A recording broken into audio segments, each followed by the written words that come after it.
Yeah. How you doing? I'm good to Well, you? Oh, fine. All right, so we're going to start tonight with our budget hearing. This is required by law. We want to make sure we do it. For the board's sake, not a lot of new information here. It's actually identical presentation to what we gave last time with a few slides at the end for some other stuff, meaning the bus proposition and Board of Education vote and those type of things. So, kind of going through a little bit quickly. As you know, we like to start our presentations with our goals and our mission statement. You're very familiar with these, as we've talked about them, trying to make them the focal point of what we do. Moving on to our guiding principles, again, familiar to you, as we've had these four, really, since I've been here, in year 6 now, and we've used these principles, I believe, all those years.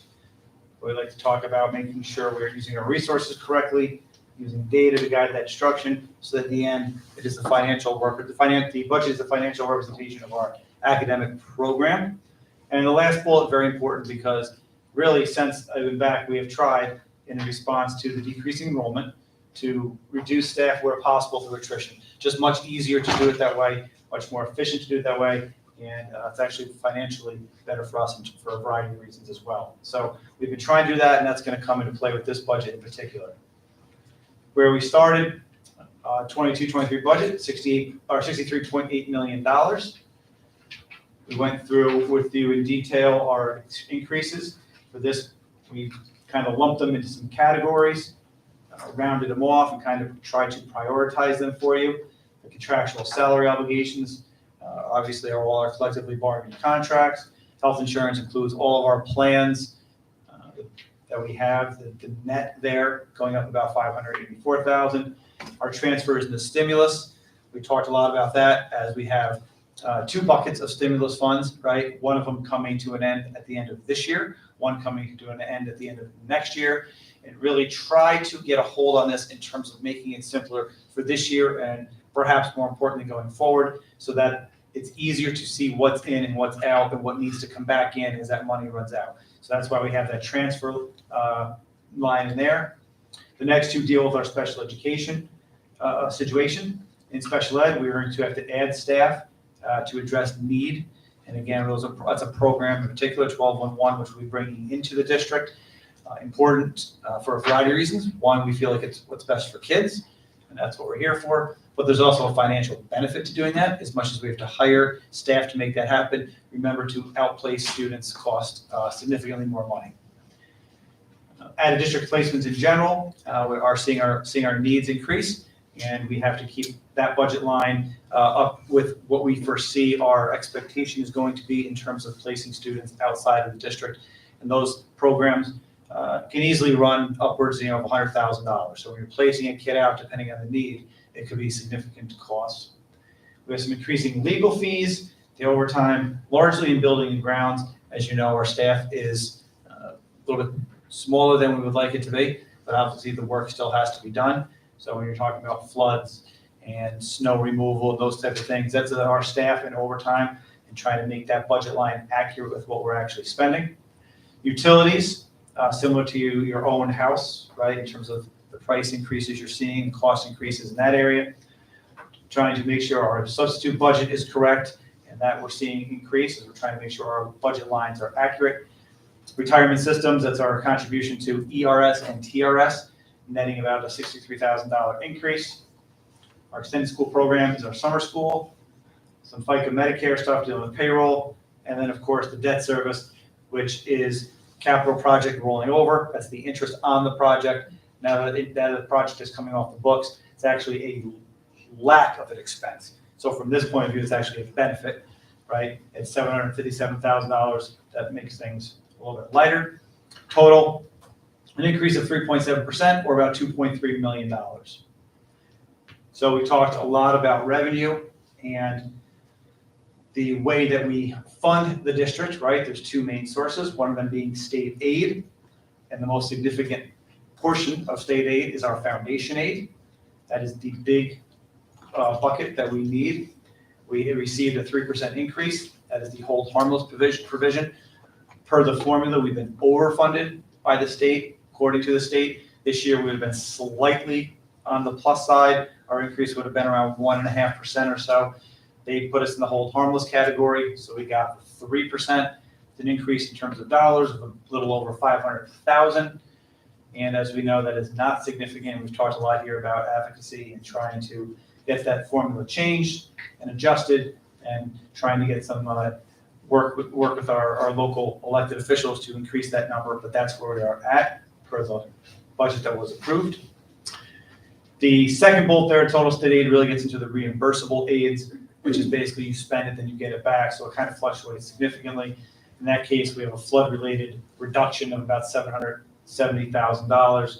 So in the end, our net is a negative. We'll get $23,000 less in state aid this year than last year.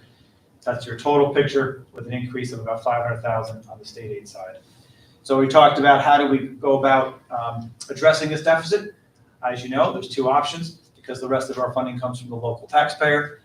In order to keep our existing programs, and what would be essentially a rollover or a modified rollover budget, we would have had to go out to taxpayers at 7%.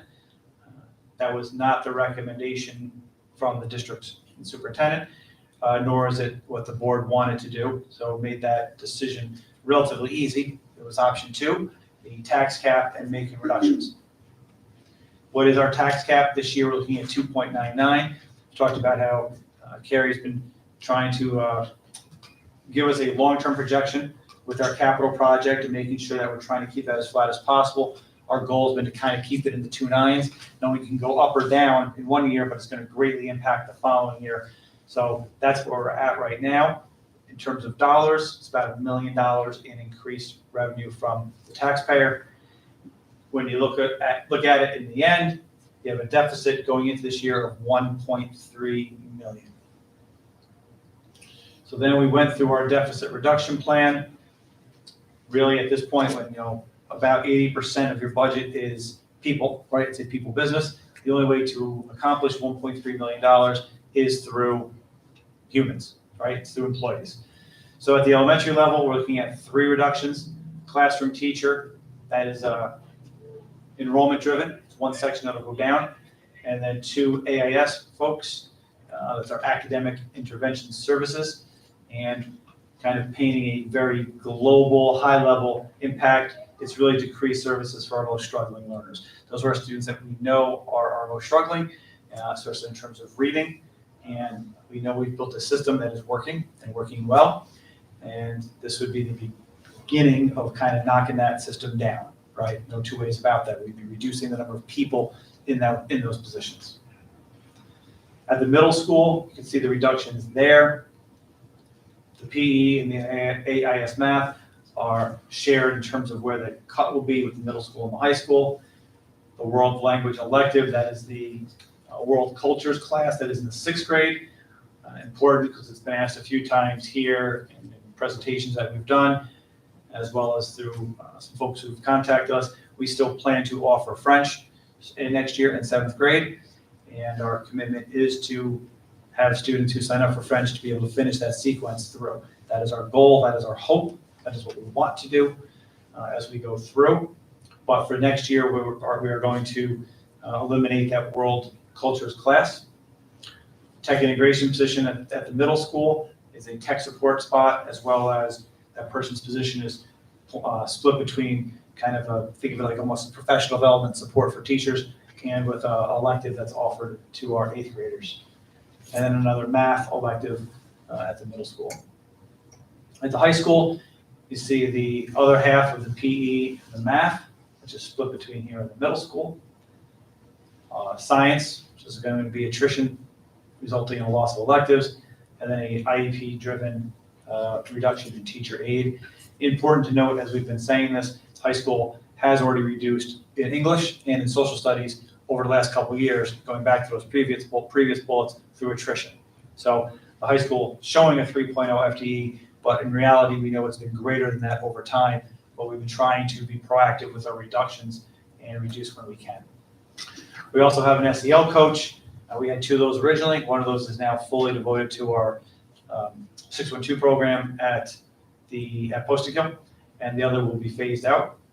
So in the end, we wanted to make sure we were clear and transparent in terms of what we were letting people see and understand with this budget. It is a loss, if you look at that, of 11 FTE, so 11 people. However, with that special ed hiring we have to do, which is an increase of 4, gives you a net of 7, right? So we're down 11 plus 4, net of 7. And not that this makes it any easier or better, but of those 11 FTE, only one of them is a layoff that was not foreseen, right? The others were either through attrition, so people who retired, or they were people who were in positions that were temporary. And we were really, really, really clear and transparent with those folks when they took those positions that they were stimulus funded, and therefore they were most likely going to be short term. Again, it doesn't make it easier or better, but we really did try to be transparent with folks and let them know what they were signing up for. We also reduced our clubs in terms of the number of clubs we'll probably be able to offer next year, but this has been a budget line that has increased significantly. You can see it matches our goal. We talked about aligning the budget with what we want to be doing in terms of our goals. This budget line increased, and I would support that and think that was the right thing all along. However, with this year, we're going to essentially freeze it at 111,000. We wanted to make sure people understood that would most likely lead to a reduction in the actual number of clubs for 2 reasons. One is that there are clubs now that are, per the contract in their first year, have no stipend. So if you were to roll those up, they would get stipends. That would be an increase in that money, which we're probably not going to be able to support. And there's also potentially contractual increases in there too. So in the end, this may be a reduction in clubs, but a budget line is frozen. We also wanted to make sure we were cutting other lines, notably athletics. We cut JV competitive cheer, as well as some budget line reductions, uniforms, transportation, supplies, materials, those type of things. So we tried to spread around as much as we could the hurt. From an AIS point of view, you can see here very clearly the numbers. We've tried to be overly transparent and communicate the numbers that we have had and the numbers we were going to have, the numbers we foresaw going forward.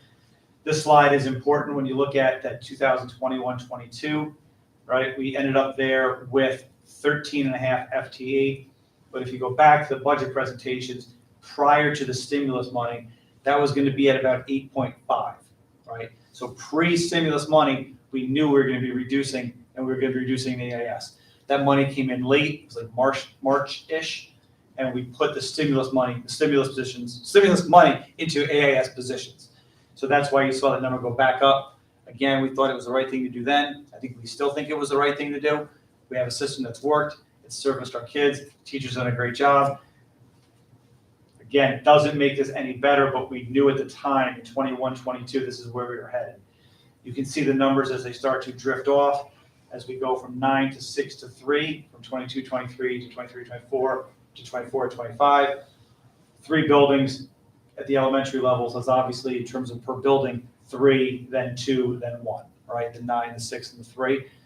So you're getting a much, much, much smaller number of AIS providers. No 2 ways about that. And perhaps the scariest part of this, if you go back to that stimulus and that transfer and trying to make this as clear as possible, if you look at the 24-25 numbers, those positions are not currently in our general fund. So they are in stimulus money, which means when that money goes, those positions would go. So in order to have those positions, we're going to have to bring them in, right? Which means something's either going to have to go from the current general fund, or we're going to have to see an increase in revenue, right? We're hoping there's a formula change. We're hoping we get more aid. We're hoping for all these type of things. But we also know we have to continue to look to reduce through attrition and wherever we have possibilities to do so, even as that gets tougher and tougher, because we know we need to have some AIS people in the elementary. We can't have 0, right? Overall, our budget to budget, about $1 million increase, percentage-wise, 1.63. If you go back to the previous slide with where or one of the earlier slides where we saw our expenses going up at 3.7, we really had to trim that to get that down to 1.63, and we did it without increasing our use of reserves or fund balance, knowing we want to keep that money separate as much as possible, right? Because you can't, just like at home, you can't or you don't want to balance your own family budget by your savings, because eventually your savings is depleted, you don't have that, and you haven't made the necessary adjustments in your own budget.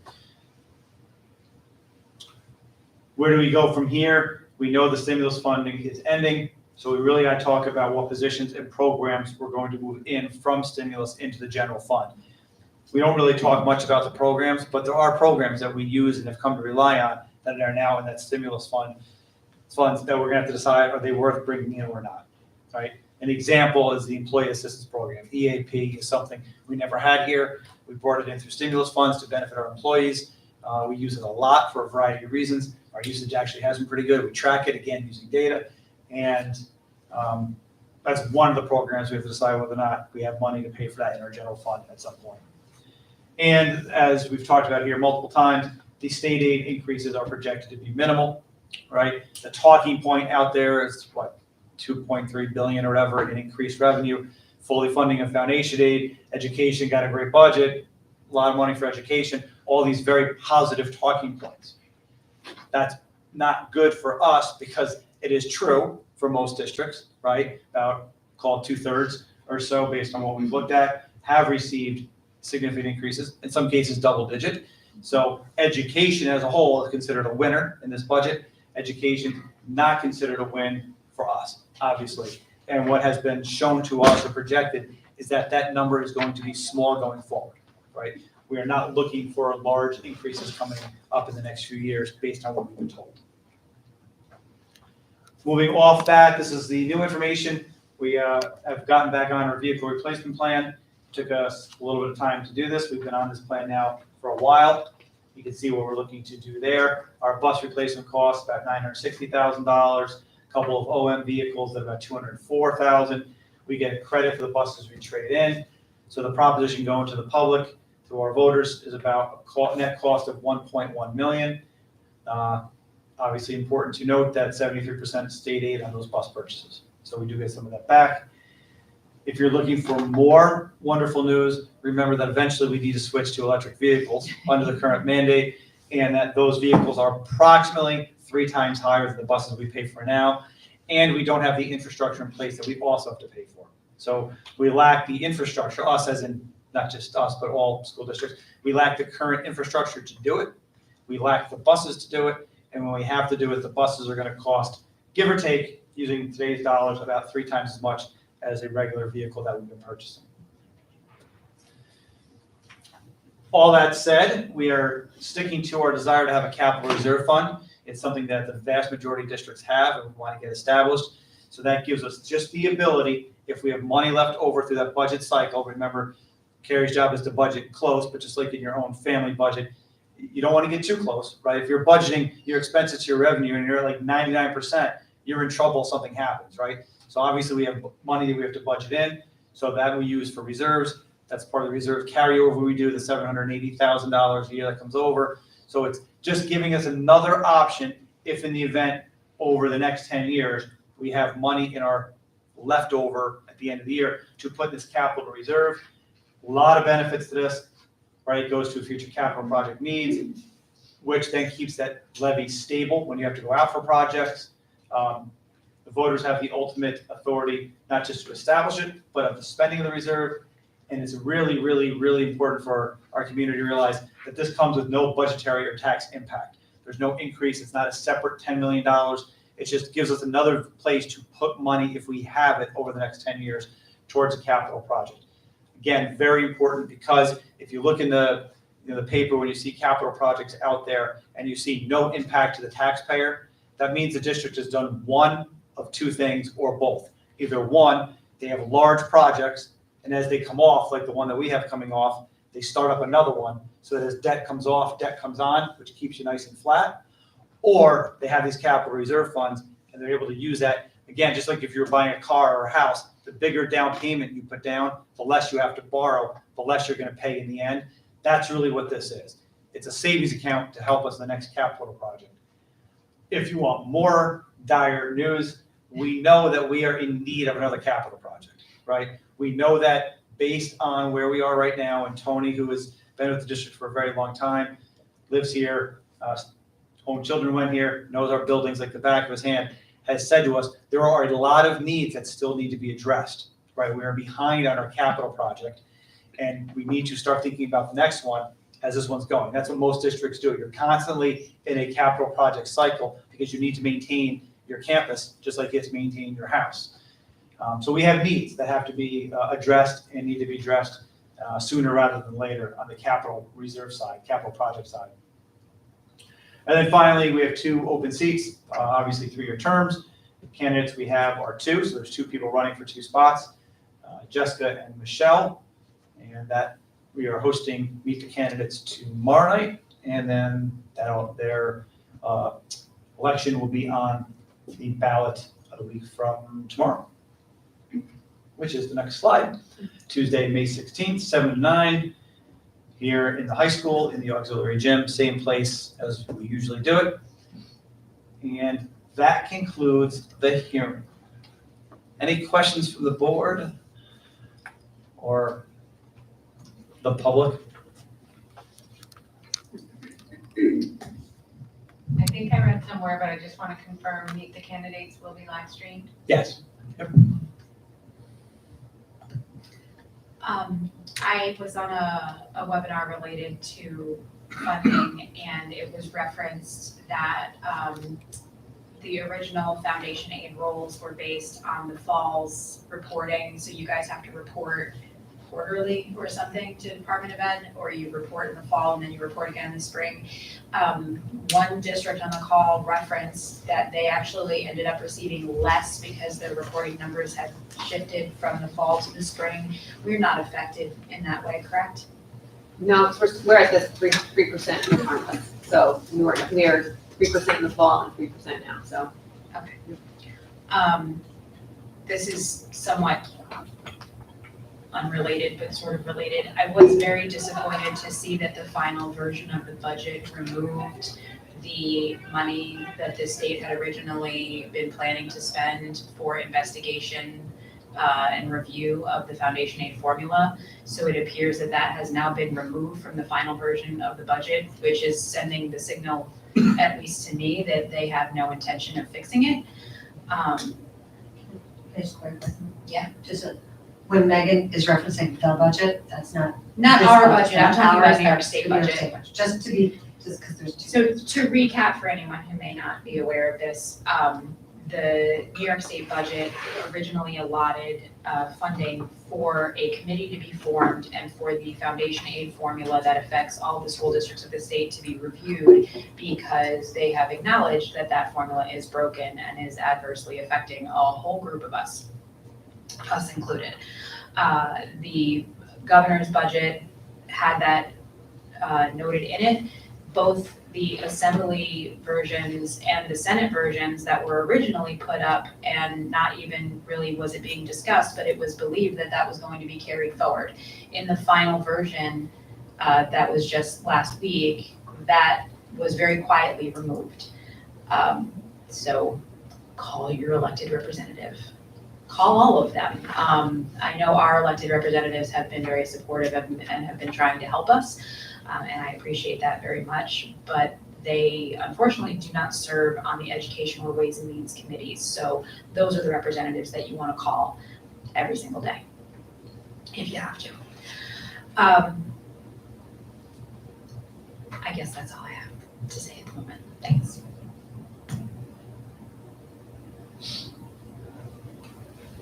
Tim, can you just repeat for tomorrow night's Meet the Candidates? I know we're live.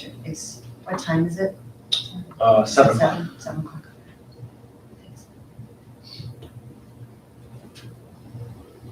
All right, and then we'll conclude the budget hearing, and I believe we're going to go right to the regular meeting, so I'll turn it back over to you, Samantha. So I'm gonna just do that. We're gonna call to order. The May 8, 2023 Board of Education meeting. And let's stand for the pledge. To the flag of the United States of America and to the republic for which it stands, one nation, under God, indivisible, with liberty and justice for all. Thank you. And Jim, we'll just go right back to you for the superintendent's report. Great, thank you. So a short report. We seem to be meeting more frequently, obviously, during budget season. Well, I did want to point out that the Transportation Department received their state inspection operator profile. It covers the time period of April 1st, 2022 to March 30th of 23. And the DOT goal is to get our fleet operating at above a 90% passing rate.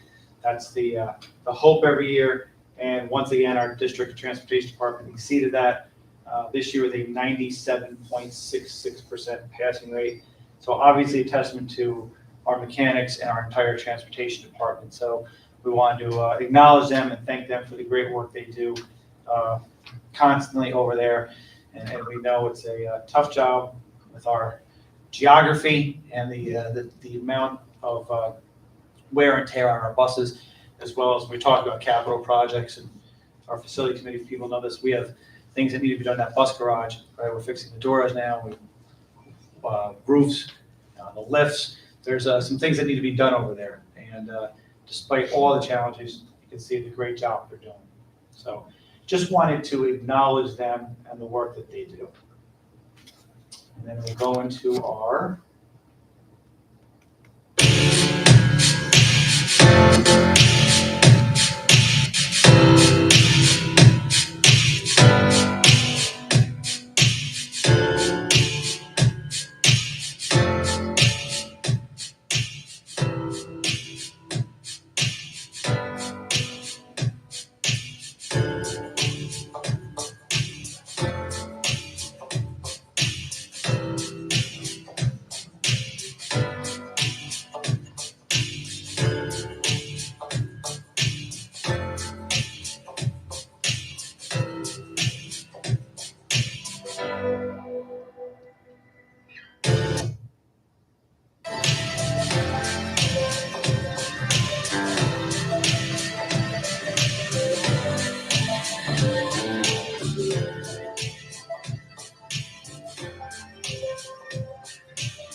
all right, and that concludes the superintendent's report.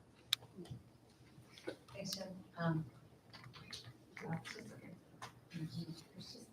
Because we were here like 2 weeks ago. This is the time for our first session of public comment. Those wishing to address the board are asked to complete the blue sheet as submitted to the clerk, Linda, in order to be recognized. Comments are limited to 3 minutes. I have none, you have none. Here we go. Then we will move on. Can I get a motion to approve the minutes of the April 25, 2022 meeting? That is Ann and seconded by Megan. Any discussion? Motion to. All those in favor? Thank you. That's everyone. Okay, and so business consent, business personnel, and special ed, 6, 7, and 8 on your agendas. Can I get a motion to approve the consent agenda? Megan first, Jackie second. Any discussion and your hand up for discussion? I was wowed reading this week's agenda with all of the donations from the Averill Park Education Foundation. I did a quick little calculation. It's over $32,000 for enrichment of our students, including whatever a CNC router is, but it must be really important because it was $14,000. Odyssey of the Mind registration fee, compost space development, first grade reading pod at West End Lake, a Glowforge laser cutting machine at AMS, and educational enrichment for our staff as well. I'm so grateful for the generosity of the Averill Park Education Foundation, and I really encourage our public to support all of their events and gatherings, as well as any chance you can to donate, because it really enriches our students' experience here. I would also like to congratulate Kim on her tenure, well deserved. Enjoyed reading your recommendation, and I've been working with you since you were here, and I think it's well deserved, and I congratulate you. I'm good. Anybody have I was just gonna say the same exact things, actually, yeah. Wow. Thanks, Anne. Well done. Great job. Good job. The only thing I was gonna add, I actually did look up what a CNC router is. It is super cool. It's not a computer, it's not a router like a modem. It's like a carpentry router with a brain, with a really big brain. And so as somebody who's like worked with wood, worked with contractors, could use more contractors in my life right now. I appreciate this. It's very real world tech that's coming to the school from AP Education Foundation. So I was very excited for that. I can't wait to see what they made with this stuff. We haven't voted yet though. We should probably vote to, all those in favor? Unanimous, thank you. All right, action items. I'm gonna check that out. I'm just gonna run right through these guys. We have number 9 also, right? Yeah, That included number 8, right? 6, 7, and Linda, 6, 7, and 8 was included in consent, yeah. So, okay. So 9A is a motion, can I get a motion to approve the memorandum of agreement by between Averill Park CSD and the APTA to amend the 2019-2023 collective bargaining agreement between parties. Megan and Ann, discussion? Megan? I was just gonna say, really glad that we're, here to approve it. Appreciate the partnership that we have with APTA and all the work that they do. The teachers in our district are absolutely, completely indispensable. And I'm grateful to all of them, so thank you. All those in favor? Unanimous? Okay, 9B. Can I get a motion to approve the agreement by and between Averill Park CSD and CASDA regarding consulting services RP mentoring? And I think for the first, it's okay, I cut it up for you. Can I get a second? Doug. Doug's got the second. Discussion. Mentoring. I just want to say I'm always in favor of mentoring. I appreciate that we're putting our resources in this direction. All those in favor? Unanimous. 9C. Can I get a motion to approve the agreement by and between Averill Park CSD and Samantha Skirchilli regarding employment of the district? Megan first, and any discussion? Everybody happy? All in favor? Unanimous. And 2 more. 9D, can I get a motion to approve the intermunicipal agreement by and between Averill Park CSD and the County of Rensselaer regarding the assignment of a school resource officer to work within the district? Jackie first, Megan second. Discussion. Megan? I just want to highlight how important Officer Nichols is to our school community. Having an SRO is vitally important to school districts. I know some in the area have enough funding that they can afford more than one. What Officer Nichols does for our 5 buildings and all of our students is absolutely unbelievable. He just seems to work literally 24/7. He's an amazing part of our community. The kids really respond to him. He's great. So really hopeful that we, get to go forward with him. If there was anyone all in favor? Unanimous. And last one, 9E, can I get a motion to approve the Algonquin Middle School French 8th grade trip to Montreal, Canada in October 2023? Jackie and Megan, any discussion? All right, all in favor?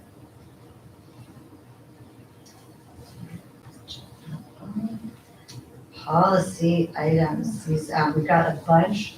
Thank you guys for checking these out. We did, Jim, I think there was just a little bit of feedback, and Adam couldn't be here. So I think we'll take, Linda, take policy 4327. We'll table that for now if everybody's okay with that. We don't want to discuss. Do we need a motion to We table? know, yes, sorry, can I get a motion to table? Sorry, thanks, Megan. And second by Ann. All those in favor, table 4327 only. Okay. Can we initiate discussion, Jim, on any of these at this time? Or do I need to go one by one? I think you want to go one by one. You can, if you decide to waive anything, you can do that all. I think you probably want to have a discussion on each one. Okay. And then waive second and third readings. So we'll start out with policy 0115, and if there's any discussion on that one, check it over my Ann, go ahead.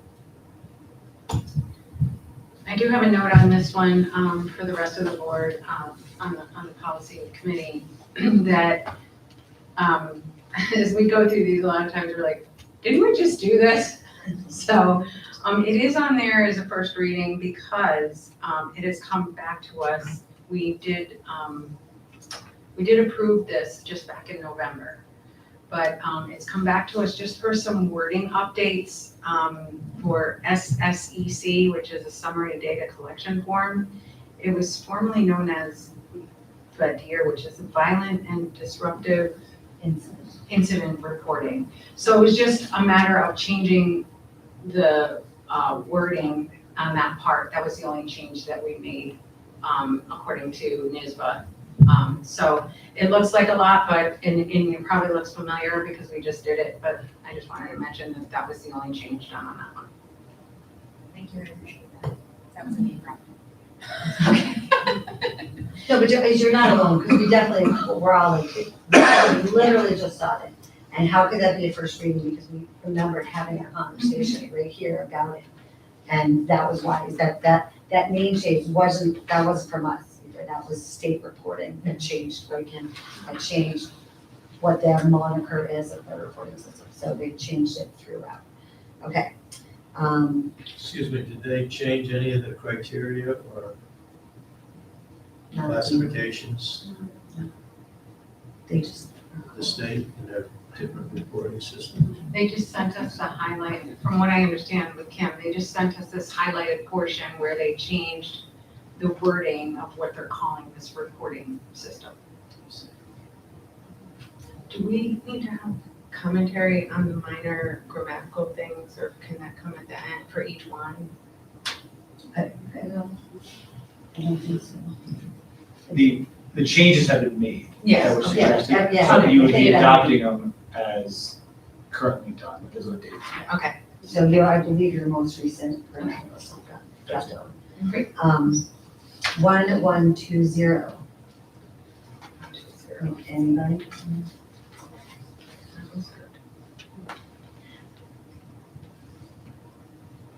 Okay, I'm okay to move on. 4321.12. Wait, so I'm sorry. If we're going one by one, so can I make a motion to dispense with second reading for 1120 and adopt as written? Oh, at the end? Yeah, we'll do it. Oh, okay, all right, I thought I heard him say each one individually, so then I got confused, my apologies. So what we'll do is we'll go through and find We'll any discuss discussion each points one for each one, individually. and then at the end, I got you. wrap them all in. Sorry. Vote on them all. That's okay. There's a lot. There's more than what we normally have. Yes, it is a lot. Any commentary, 4321.12? Okay. 4327, I think we just agreed, or we just voted to table that one. 5061, that's support canines. Any discussion? Okay. 5210, 5210. Okay, keep going, 5220, 5220. Sorry. Okay, 5252. Everybody. Okay, 5421. Okay. I'm just gonna keep chugging along until you interrupt me. 5450.1. Was this one we were tabling? No, 4327. Yeah, just there, yeah, we're, I believe that's, we're chugging ahead with that one. Did you have, okay. I'm at 5,500, correct? Everybody keeping with me? 5550. Everybody okay? Okay, we'll keep going. 5695. Electronic devices. Okay. whoops. Just did that, sorry. 5710. See, and there's, you can see that's that name change. SEC, School Safety and Educational Climate, as opposed to, I can't remember if it's violent and disruptive. 5710, everybody? Okay. 6830. Good. 9645. Just for the benefit of David, do you have any questions on all of this? This is a lot that we're kind of like we're kind of blowing through this and just making sure. I mean, I don't get like much, there's not much on here to explain it, but, I trust you guys. Well, and there is, so, it actually was not Jesse, to her credit. We had to start a policy committee. So there, instead of having all of us go through all the policies all together, there are many committees, there's facilities, there's safety, et cetera. And so the policy committee, myself, Jesse, and then with the help of the enduring help of Kim, chug through these and kind of goes a little faster, and then we can sort of present what's mostly completed work for everyone to look at and catches all the grammar. Thank goodness. And so, and it's normally not this much. There was a lot of back and forth with some changes from the state and some guidance from NISBA to get certain things, everything up to speed. And so getting those off the plate hopefully will be a little bit more manageable next time around. Doug has a question. Just to follow up with David's point, I think it's a good one, and probably for people that have the agenda in hand, if we had just the title of the policy after it, we could get the general idea of what it's about. That's kind of my point.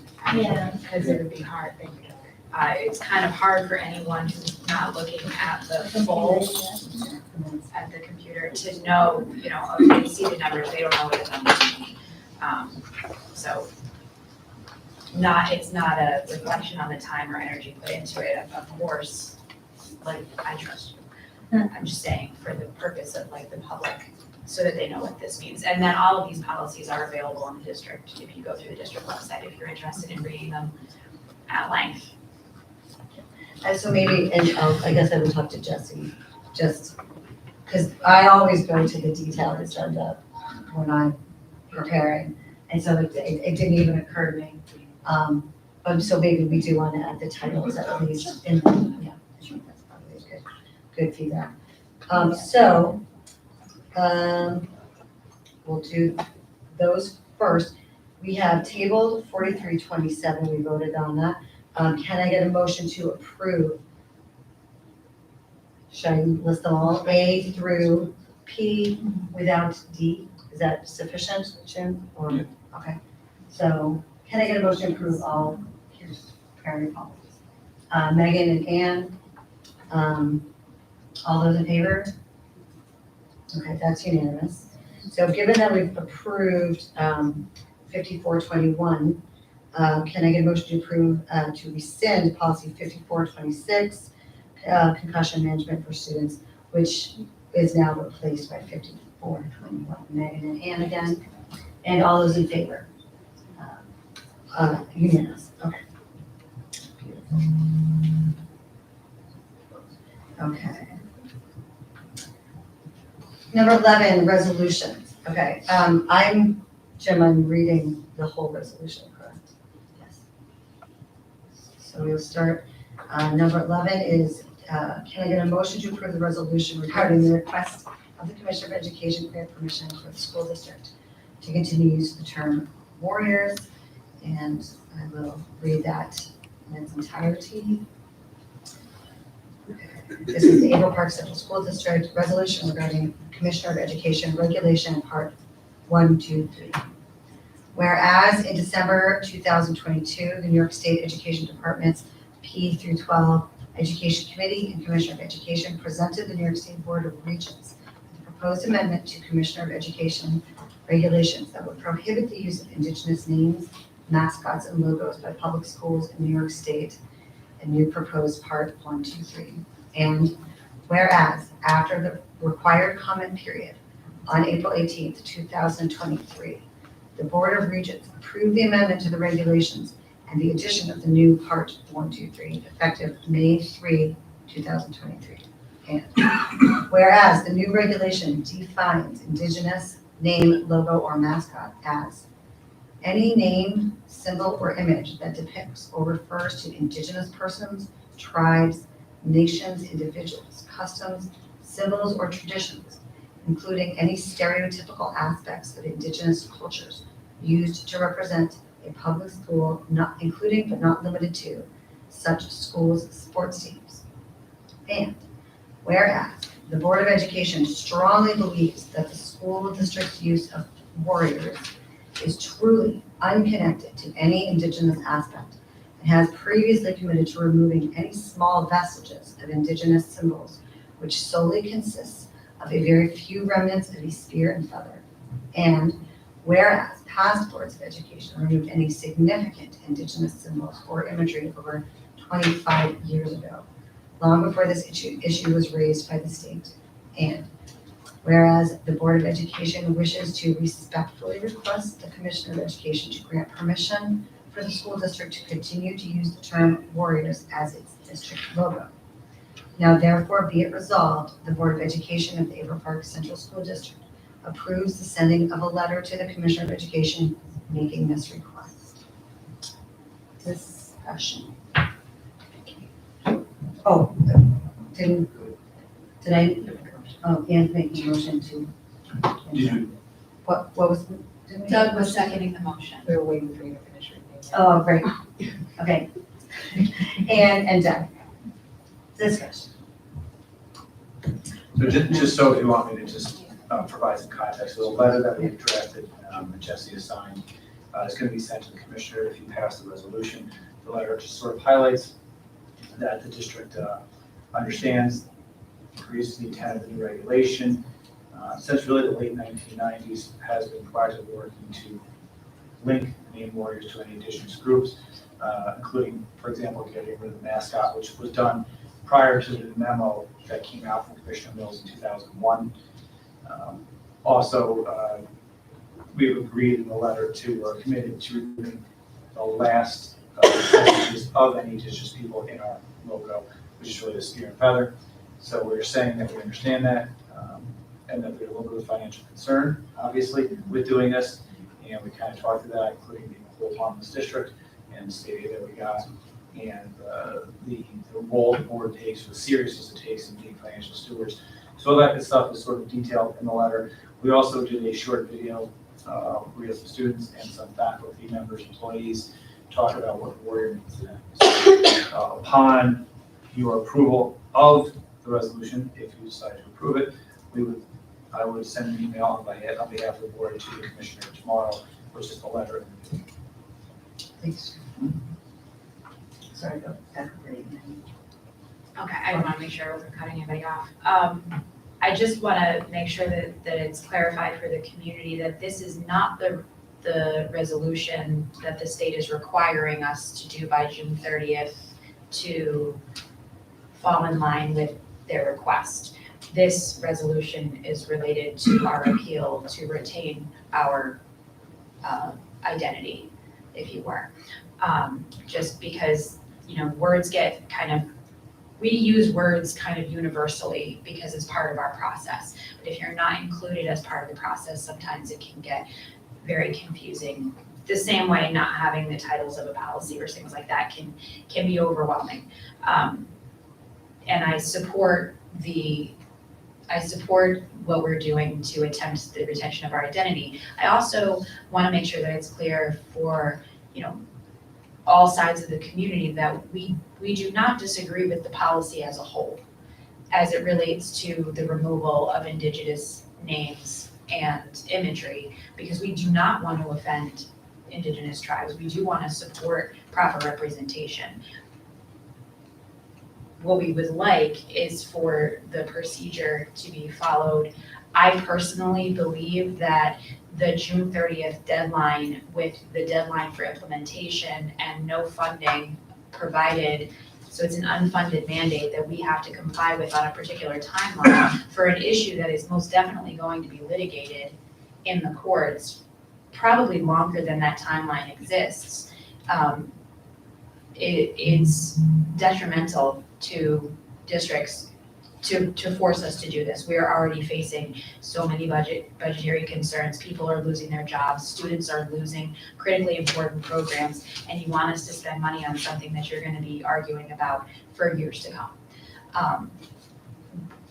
I just don't see how that's appropriate use of our funds. So I appreciate all of the work that the district is doing, and I appreciate the community giving us the opportunity to try and advocate for you, understanding that at the end of the day, while we hope that there is some reasonable acknowledgement, we also can't afford to lose state funding, and we can't advocate for you from empty seats. So that's there as well. And I'm cautiously optimistic. And I do support sending this letter. I think it's really important that we do, and that the community and we as a board understand that the word warriors means something quite different to us. However, I did read this little bit that I cut out of the Onboard magazine, where they have addressed this very thing. So again, not holding out a lot of hope, but I do hope that common sense steps in and plays a small role. But it does say, SED, during the public comment period, one superintendent asked the education department to consider, quote, the allowance of mascot names that exhibit strength, such as Braves or Warriors. SED rejected this request, stating, quote, the question is not whether the words Braves or Warriors are offensive in the abstract, but whether their use is appropriate in school districts that have a history of utilizing stereotypical names and imagery. No changes to the proposed rule are necessary. And that sums up where we have come from. So I'm hoping that common sense steps in, but I'm not, I hate to be a stick in the mud, but that's what I do well. I really don't see it as us having much choice, which, like Megan brings up, this unfunded mandate where we're already, looking at a hold harmless 3% and making cuts and to programs, and now this is what they're wanting us to spend our money on. It's just wrong on so many levels. Thank you. go ahead, Tim.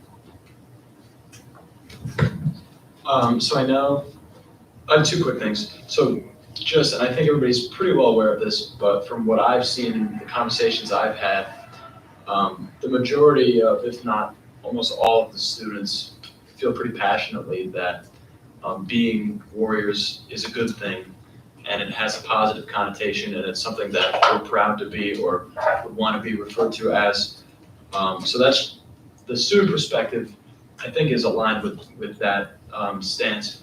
My question is how steep the fiscal implications would be of executing this turnaround on branding and whatever else needs to be done, because I just have no idea how much we'd be looking at. That's a good question. We have started to quantify that. I don't have a number at this point.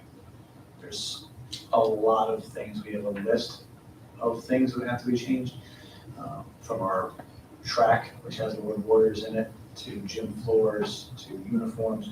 So we have begun the process of quantifying that, but it takes a while to get quotes in from people. And so we're hoping as soon as possible, and maybe a week or so, we should know, a couple weeks. But once we have that, we'll pass that along to the board. I just want to, Dave, I want to thank you for bringing the student perspective. It's like, I've said it before and I'll say it again, that people tend, especially grown-ups, tend to forget why we're all here. And it's not about us, it's about students. And people tend to push aside the voices of students, not these people.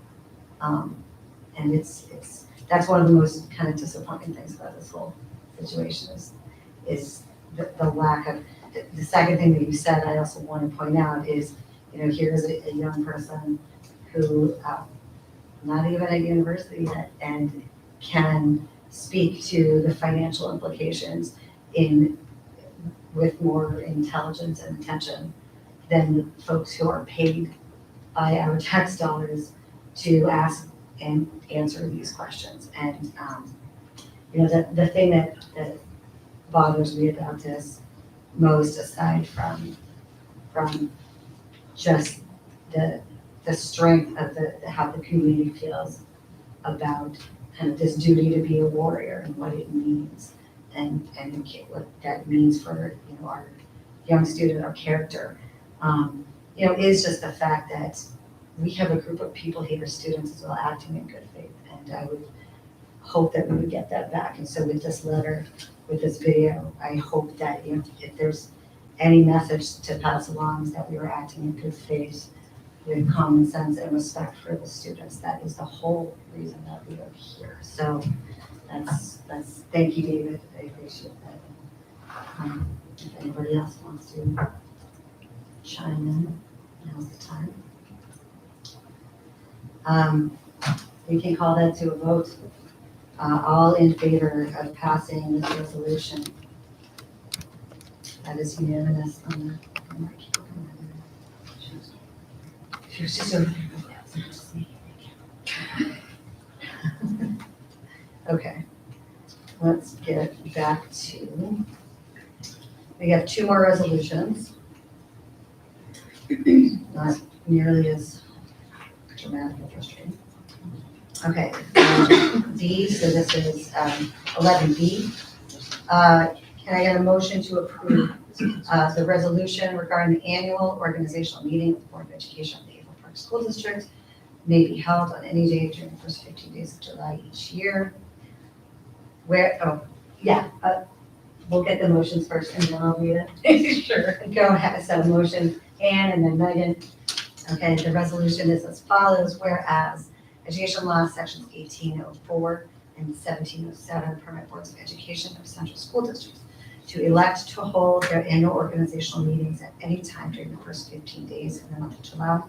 And whereas the Board of Education of the Averill Park Central School District wishes to elect this option, is hereby resolved that unless and until a new resolution is adopted, the annual organizational meeting of the Board of Education of the Averill Park Central School District may be held on any day during the first 15 days of July each year. Is further resolved that the annual organizational meeting for the 2023-2024 school year shall be on July 5th, 2023 at 6 5:30 p.m. Any discussion? All those in favor, July 5th? Jackie, did you want to abstain? No. Okay, so that's unanimous. It's a lot of work. That's unanimous, Linda. And 11C, can I get a motion to approve the resolution regarding the retention and disposition schedule for New York local government records, LGS 1, issued pursuant to Article 57A of the Arts and Cultural Affairs Law and containing legal minimum retention periods for local government records. Megan and Ann, and the motion, the resolution, Jim, should I read it if it's identical to what I just said? Motion to approve the resolution. No, Okay, it's, yeah. All those in favor? Okay, we are at the second public comment period. This is public comment on topics not on tonight's agenda. I have no blue sheets, so we can move along to board member reports. We'll start with you. So unfortunately, I haven't been able to make the last 2 meetings, so I have kind of a lot to cover. But I was without a college and it was getting close to May 1st, so I had some obligations, but it's all resolved now. So basically, we held a lot of events, including Mr. AP, which I won't speak on the result out of the interest of modesty, but it was Actually talked about it last.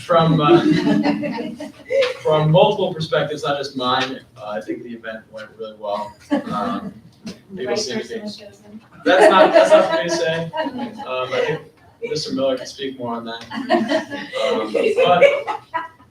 But everybody seemed to be happy with the way everything went. We had a trip to DC that I went on 2 weeks ago, which was really a great trip. What I really liked about it was kind of the diversity in events that we did.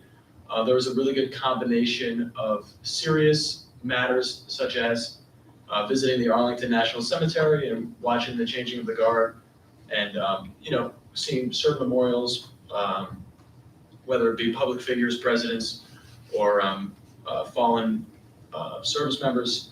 But in addition to more serious matters like that, we also, kids had the opportunity to go to a Major League Baseball game, many of which had never been to one before at Camden Yards, which is a beautiful ballpark.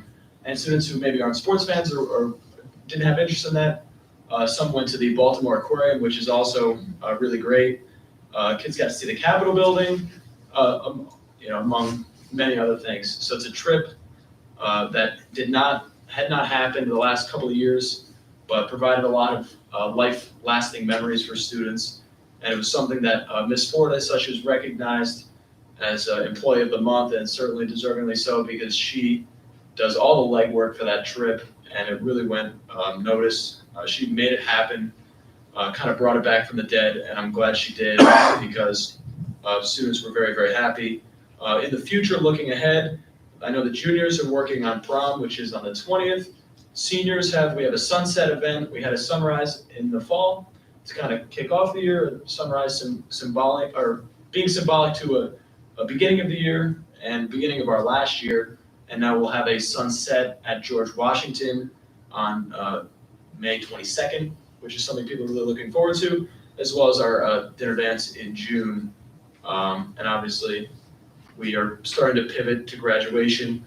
I think after May 1st hit in, where many students made a decision on what they'll be doing next year, that finality of your senior year kind of started to kick in, at least it did for me. And the end is very, very close. So I think a lot of our minds, a lot of seniors anyway, can't help but think about the end, which is close, for better or for worse. So that's what I've seen. That's my update. I want to share your decision. Oh yeah, and I'm going to the University of Arizona, which is way out in the Wild West. That's where I was for the meeting on the 25th. I was out out west. The school, I loved it. I'd never been out there before, and I'm really looking forward to it. So yeah, University of Arizona.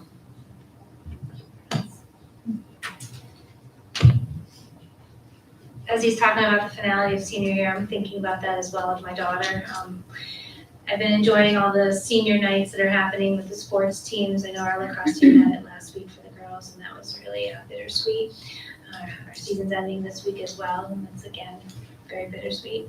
Also, Teacher and Staff Appreciation Week was last week. I know many of the elementary schools, and I think Algonquin as well did stuff for their teachers and staff, and we do have something coming up in the high school on the 22nd.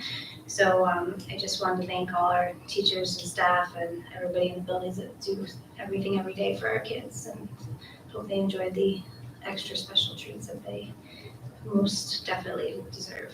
So that's it.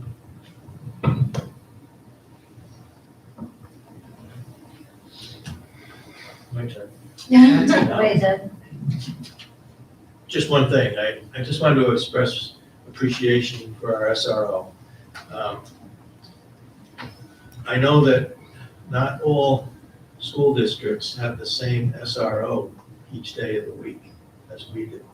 And I think it's so valuable, if you have that in a contract with Western County, I think it's a valuable idea to include. And I'm familiar with a district, for example, in Columbia County, where there's a different SRO, a different deputy that shows up from day to day. They don't have the ability or the time to really develop the relationship with students in that kind of situation that I know our officer Nichols has. Also, I don't see them at after school activities that he attends, which are all the basketball games that I've been to. He's there, and to name the other things as well. So I really appreciate the fact that we have him full time, and he's our man for the district. If we could afford, if we had tons of money, if we could afford more positions, I would like to go for another SRO to travel around the district to develop those kind of relationships.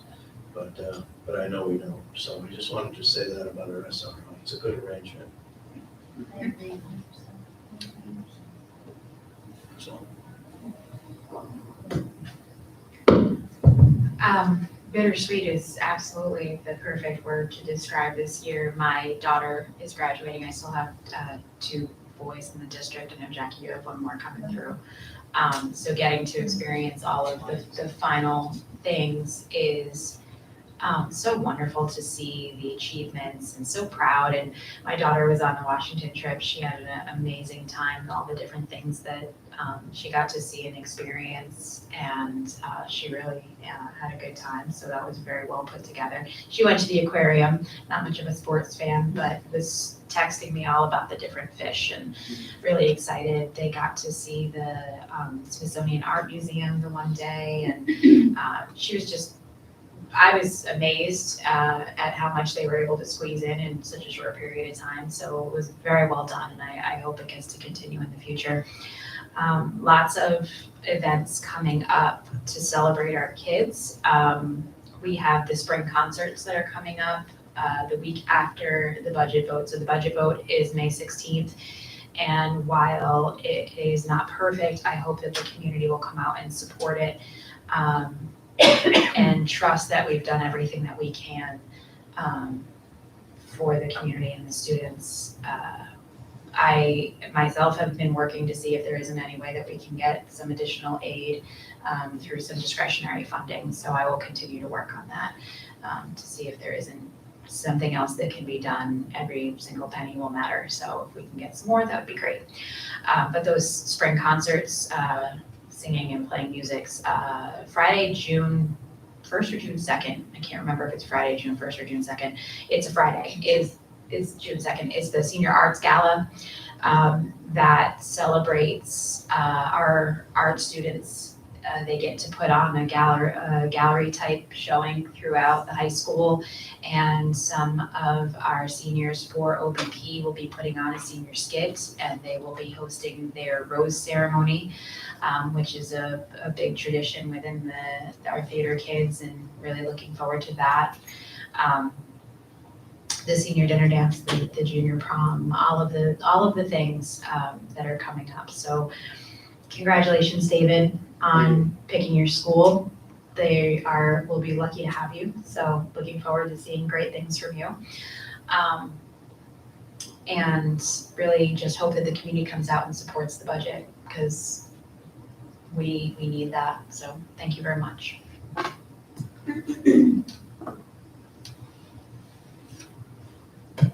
Well, I was only gonna say something about, because everything else was mentioned about coming out to vote next Tuesday, but Megan already touched on that. And another congratulations to you, Dave. It's always good to have you back and hear your perspective. It's really, it's amusing and informative. Love to have you. Thank you.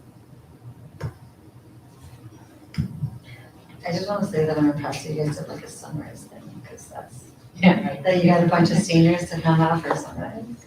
I was late. I'm very curious to see if my kids make that.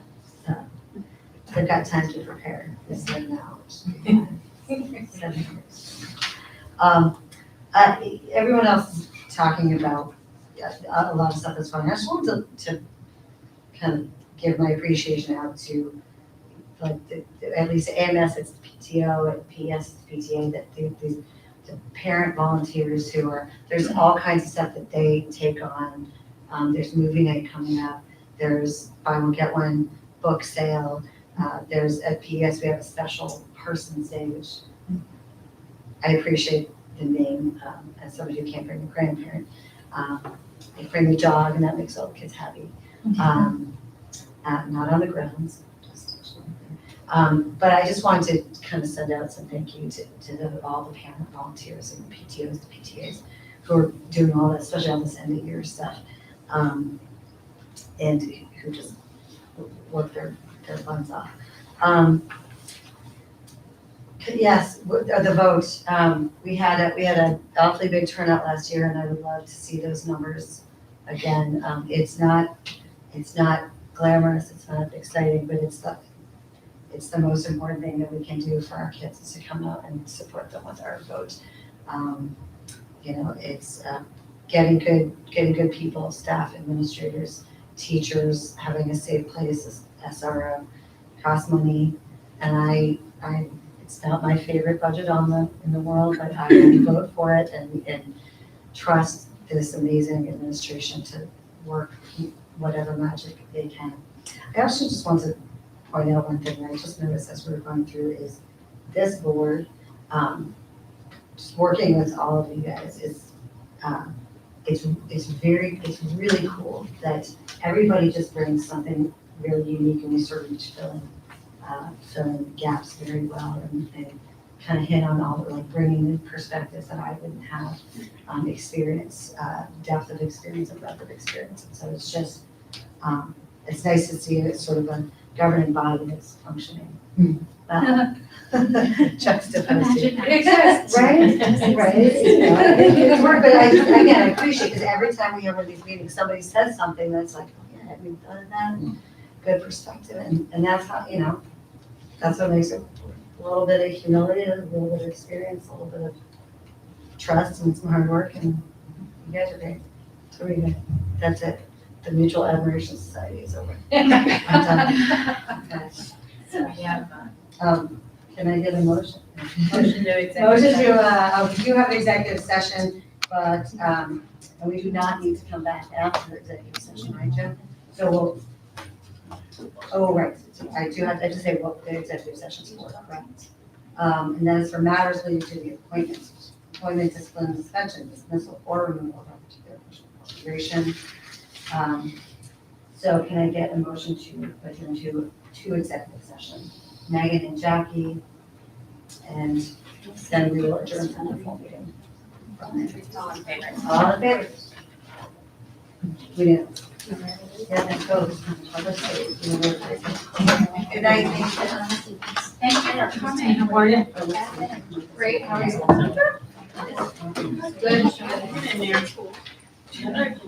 Good.